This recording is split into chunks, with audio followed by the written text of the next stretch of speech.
नहमदुहु व नुसल्ली अला रसूलिहिल करीम अम्मा बाद फ़अऊज़ु बिल्लाहि मिनश शैतानिर रजीम बिस्मिल्लाहिर रहमानिर रहीम रब्बि इश्रह ली सदरी व यस्सिर ली अमरी वहलुल उक़दतम मिन लिसानी यफ़क़हू क़ौली। इस्लाह के साथ रंग के हवाले से 7वें दिन का मैसेज है। पहला मैसेज कुरान के हवाले से। कुरान बेहतरीन कलाम है। अल्लाह रब्बुल इज़्ज़त फरमाते हैं अल्लाहु नज़्ज़ल अहसनल हदीस। अल्लाह ताला ने बेहतरीन कलाम उतारा है, एक ऐसी किताब जिसके तमाम अज्जा हम रंग हैं और जिसमें बार बार मज़ामीन दोहराए गए हैं। इसे सुनकर उन लोगों के रोंगटे खड़े हो जाते हैं जो अपने रब से डरने वाले हैं, और फिर उनके जिस्म और उनके दिल नरम होकर अल्लाह के जिक्र की तरफ राग़िब हो जाते हैं। ये अल्लाह की हिदायत है जिससे वो राह रास्त पर ले आता है जिसको चाहता है। अल्लाह से दुआ है बेहतरीन कलाम का हामिल बना दे, हमें अहले कुरान में से बना दे। दूसरा पॉइंट दुआ के हवाले से है। आज की दुआ यह है कि मुझे नेक लोगों में शामिल कर दीजिए। आज की दुआ दोहरा लेते हैं। फातिरस समावाति वल अर्द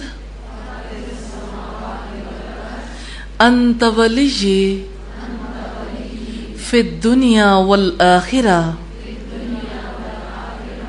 तवफ़्फ़नी मुस्लिमम व अलहिक़नी बिस्सालिहीन।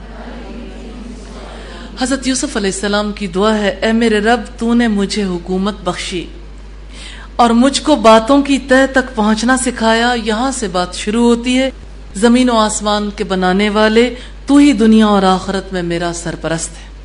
मेरा खात्मा इस्लाम पर कर और अंजामे कार मुझे सोलिहीन के साथ मिला दे। हकीकत यह है कि अल्लाह की ज़ात के सिवा कोई वली, कोई मददगार नहीं। अंत वलिय्यी फिद दुनिया वल आखिरा, तू ही दुनिया व आखिरत में मेरा मददगार है। तवफ़्फ़नी मुस्लिमम, तू मुझे मुसलमान होने की हालत में वफात देना। व अलहिक़नी बिस्सालिहीन, और मुझे नेक लोगों के साथ मिला देना, इसलिए कि उनकी सोहबत, उनकी दोस्ती, उनके ताल्लुक की वजह से मेरे इस्लाम के रास्ते भी खुले रहेंगे। तीसरा पॉइंट है वुजू के हवाले से। वुजू में अगला काम है नाक झाड़ना। नाक इज्जत का निशान है। हकीकत यह हर एक को अपनी नाक की फिक्र लाहक रहती है। इंसान नाक की खातिर क्या कुछ करता है। नाक चूंकि इज्जत का निशान समझा जाता है, इसलिए नाक बोलकर इज्जत मुराद लेते हैं। तो अपनी इज्जत की खातिर किए जाने वाले काम वो हैं जो रब को नाराज करने वाले। इसलिए नाक में पानी डालकर झाड़ते हुए ये सोचना है कि अपने आप को आलूदगी से पाक कर रहे हैं जिसमें हमने इसे मुब्तला किया था, और ये कि बुरे माहौल के जो असरात मुझ पर मुरतब हुए, अल्लाह तू उससे मुझे पाक कर देना। नाक झाड़ते हुए एक बात अपने जहन में रखनी है कि आइंदा नाक की खातिर कोई काम नहीं करना, अल्लाह की खातिर करना है इंशाअल्लाह। चौथा पॉइंट है नमाज के हवाले से। आज नमाज में अगला काम है तावुज़, औज़ु बिल्लाहि मिनश शैतानिर रजीम पढ़ने के हवाले से कि अल्लाह मैं आपकी शैतान मरदूद से पनाह मांगता हूँ या मांगती हूँ। ये पढ़ते हुए सोचना है कि मेरी जिंदगी इस शैतान की वजह से तंग है।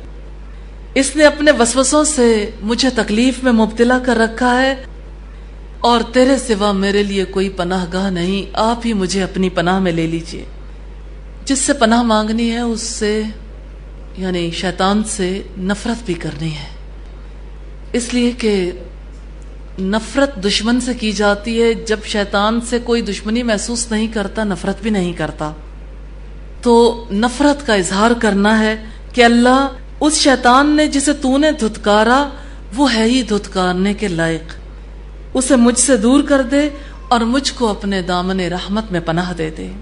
नमाज में खुशू के लिए अपने सामने कोई ऐसी चीज नहीं रखनी जिससे ख्यालात मुंतशिर हो जाए। बाज़ औक़ात जाए नमाज के कलर्स मुतासिर करते हैं, बाज़ औक़ात कोई और ऐसी चीज, मसलन सुतरे के तौर पर बैग आगे रख लेते हैं, फिर उस बैग के हवाले से इंसान के ख्यालात कहाँ से कहाँ पहुंच जाते हैं। जो कुछ बैग के अंदर होता है, या ایون بیگ کے کلرز بعض اوقات کوئی نہ کوئی ایسی چیز ہوتی ہے جو انسان کے خیال کو ادھر ادھر کر دیتی ہے، تو ایسی چیز سامنے رکھ کر نماز پڑھیں گے تو نماز میں کچھ اور ہی سوچیں گے. اس لیے اس بات کی احتیاط کرنی ہے تاکہ نماز میں خشوع و خضوع سے کام لیا جا سکے. 5واں پوائنٹ ہے اخلاق کے حوالے سے، اور آج ہم دیکھیں گے امانت. امانت کا مفہوم بڑی وسعت رکھتا ہے. ذمہ داریاں بھی امانت ہیں، جو چیز کسی کو حفاظت سے رکھنے کے لیے دی جائے وہ بھی امانت.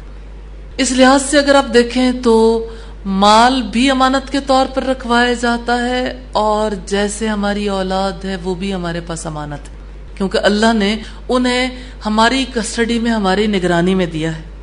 تو جو کچھ ہماری حفاظت میں رب نے دیا ہے، چاہے وہ مال ہے، زندگی ہے، اولاد ہے یا ہماری ذمہ داریاں ہیں، ان کو امانت سمجھنا ہے. اللہ کی دی ہوئی ہر چیز کو امانت سمجھنا ہے. کسی کا کوئی حق جو ہمارے ذمے ہو اس کو امانت سمجھنا ہے. رازوں کو بھی امانت سمجھنا ہے. راز کتنی بے دردی کے ساتھ ایک سے دوسرے کو منتقل کیے جاتے ہیں، محض یہ کہہ کے بتانا نہیں کسی کو، اور سارے ہی ایک دوسرے کو بتاتے ہیں، اور صرف وہی شخص لابلد ہوتا ہے جس نے راز رکھنے کو کہا. شوہر اور بیوی کا تعلق ایک دوسرے کے لیے امانت ہے. ایسی باتیں جو وہ ایک دوسرے کے بارے میں جانتے ہیں ان کو اچھالنا نہیں چاہیے. مثال کے طور پر جیسے عام طور پر خواتین اپنے شوہروں کے بارے میں تھوڑا سا نیگیٹو فیلنگز رکھتی ہیں تو اس کو سارے زمانے میں شیئر کرتی ہیں، اور یہ کہتی ہیں کہ ہمارا دل ٹھنڈا نہیں ہوتا.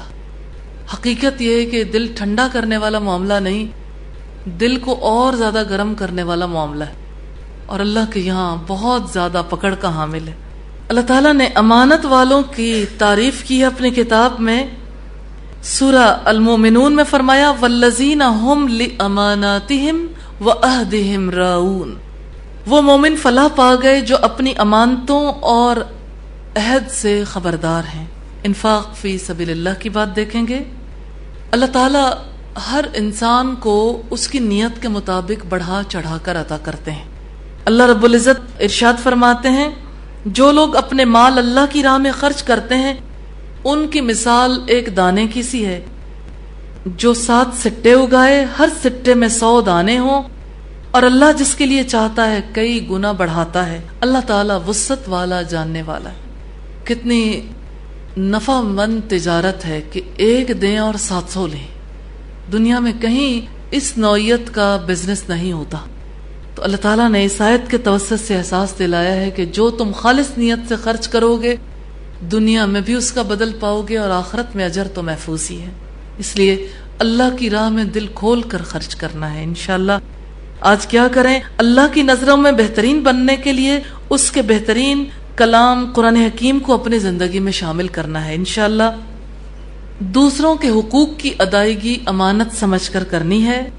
خالص اللہ کی رضا کے لیے صدقہ کر کے اپنی نیکیوں میں بہترین اضافہ کرنے کی کوشش کرنی ہے انشاءاللہ.